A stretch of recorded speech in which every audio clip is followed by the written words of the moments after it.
وَيَرْزُقْهُ مِنْ حَيْثُ لَا يَحْتَسِبُ، اور اسے وہاں سے رزق دیتا ہے جہاں سے اسے گمان بھی نہ ہو۔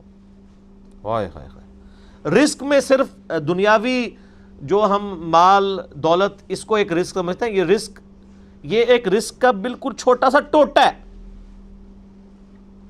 اس سے بڑا رزق اللہ تعالیٰ ہمیں دے رہا ہے جس کی طرف ہماری توجہ نہیں ہے، اور وہ رزق ہے ہماری صحت۔ ایک شخص کے پاس کروڑوں روپے ہے لیکن اس کے گردے فیل ہو چکے ہیں، تو کس کام کا ہے؟ ایک بندے کے پاس اربوں روپے ہے لیکن اسے معدے کا السر ہے، وہ چاٹ نہیں کھا سکتا، وہ گول گپے نہیں کھا سکتا، وہ بریانی نہیں کھا سکتا، چاہے اس کے جتنے مرضی ہوٹل ہو۔ تو دنیاوی مال و دولت کا آ جانا صرف یہ رزق میں سے، میں نے کہا یہ بالکل چھوٹا سا جز ہے، اس کو انسان یوٹیلائز کرے، یہ بہت بڑی بات ہے۔ دنیاوی صحت جو اللہ نے انسان کو زندگی میں دی ہے، لوگ کہتے ہیں اللہ نے مجھے کیا دیا ہے؟ جو شخص یہ بات کرے نا، اسے کہو جی 1 کروڑ روپے لے دو، اپنی ایک آنکھ نکال کے مجھے دے دو، کوئی دے گا؟ اپنا ایک بازو توڑ کے دے دو۔ تو آپ ذرا 1 کروڑ ساروں کے اوپر لگانا شروع کریں، اربوں کے تو آپ خود ہیں، اور یہ تو میں صرف سمجھانے کے لیے کہہ رہا ہوں، یہ تو آپ گن بھی نہیں سکتے۔ قرآن پاک میں اللہ تعالیٰ نے فرمایا نا کہ اللہ کی نعمتیں اتنی زیادہ ہیں کہ تم انہیں شمار کرنا چاہو تو شمار بھی نہیں کر سکو گے۔ تو وہاں سے اللہ تمہیں رزق دے گا، تمہیں گمان بھی نہیں ہوگا۔ اب رزق کے لیے ضروری نہیں ہے کہ آپ کے پاس مال و دولت اور آپ کے ایسٹس بڑھ جائیں، یہ بھی اللہ تعالیٰ کا بہت بڑا رزق ہے کہ آپ کے پاس جو تھوڑے بہت ایسٹس ہیں وہ سلامت ہیں۔ کسی ایک میڈیکل کیس کسی گھر کے اندر 1 کروڑ پڑتی بندے کو بھی لا کے زیرو پہ کھڑا کر سکتا ہے۔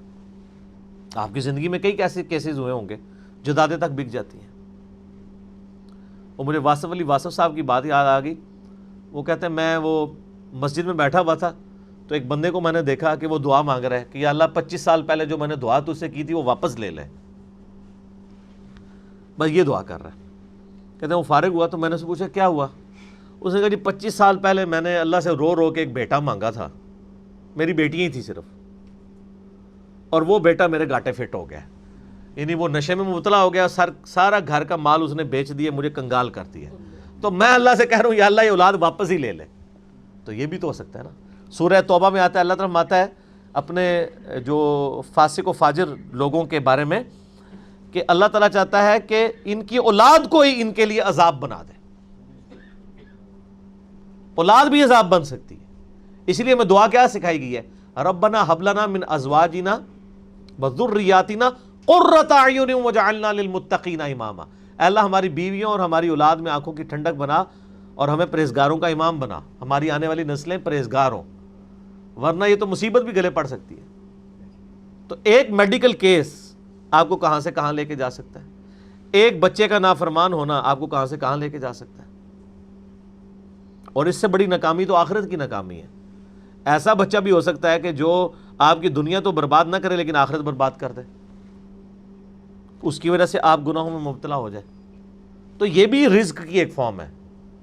رزق صرف یہ نہیں ہے کہ آپ کے لیے مال پانی کھل جائے، بلکہ مال سبسسٹنس لیول پہ بھی موجود ہے، لیکن آپ کو کوئی ایسی تکلیف نہیں آ رہی کہ جس کی وجہ سے آپ کا مال نہیں نکل رہا۔ ورنہ ایک بندہ 10 لاکھ روپے مہینے کا کماتا ہے اور 9 لاکھ روپے اس کا نکل جاتا ہے، تو کیا فرق پڑا اس کو؟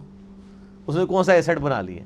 اور جو اذیت گزار رہا ہے وہ ولادت سے، اس کو تو کوئی سوچ بھی نہیں سکتا، جو ذہنی ٹینشن ہے۔ صحیح بخاری مسلم میں حدیث ہے، نبی علیہ السلام فرمایا ہمیشہ اپنے سے نچلے لوگوں کو دیکھو تو تمہیں یوں اللہ تعالیٰ کی نعمتوں پر صبر نصیب ہوگا اور قناعت نصیب ہو جائے گی، اوپر نہ دیکھو۔ اور پھر بخاری مسلم میں یہ حدیث ہے کہ ابن آدم کے پاس اگر سونے کی 2 وادیاں ہوں تو وہ خواہش کرے گا تیسری وادی بھی مجھے مل جائے، اس کا پیٹ صرف قبر کی مٹی بھرے گی، والعیاذ باللہ تعالی۔ بخاری مسلم دونوں میں حدیث ہے کہ انسان کہتا ہے میرا مال میرا مال میرا مال، نبی علیہ السلام فرمایا تیرا مال تو وہ ہے جو تو نے کھا پی لیا یا پہن کر بوسیدہ کر دیا یا اللہ کی راہ میں خرچ کر کے آخرت کے لیے محفوظ کر لیا، باقی جتنا مال ہے وہ تو تیرے ورثہ کا مال ہے، تو کہتا ہے میرا مال ہے۔ پھر بخاری مسلم دونوں میں حدیث ہے کہ نبی علیہ السلام نے فرمایا کہ انسان کے 3 دوست ہیں، ایک دوست ہی اس کی قبر تک ساتھ جاتا ہے، وہ اس کے اعمال ہیں، باقی جو 2 دوست ہیں وہ باہر ہی رہ جاتے ہیں، اس کے رشتہ دار اور مال۔ اب مال ساتھ جاتے ہیں، مال بھی آپ ساتھ لے کے جا سکتے ہیں، لیکن وہ مال جو آپ نے پہلے ہی اپنی زندگی میں اپنی مرضی سے اللہ کی راہ میں خرچ کر دیا ہے، وہ اللہ کے ڈیوائن بینک میں جمع ہے۔ وہ قرآن پاک میں سورۃ البقرہ میں آیا 700 گنا تک کہ اللہ تعالیٰ کر کے لوٹائے گا، بلکہ یہاں تک فرمایا کہ یہ اللہ تعالیٰ کو تم قرض دے رہے ہو اور اللہ تعالیٰ اس قرض کو لوٹائے گا۔ دیکھیں کتنا قدردان ہے کہ دیتا اللہ ہے، اور جب اسی کے دیے ہوئے میں سے آپ اسی کی راہ میں خرچ کرتے ہیں تو وہ کہتا ہے کہ یہ تم نے مجھے قرض دیا ہے۔ اللہ کہتا ہے میں تمہارا مقروض ہوں، تمہیں لوٹاؤں گا۔ یہ ہے اللہ تعالیٰ کی قدردانی۔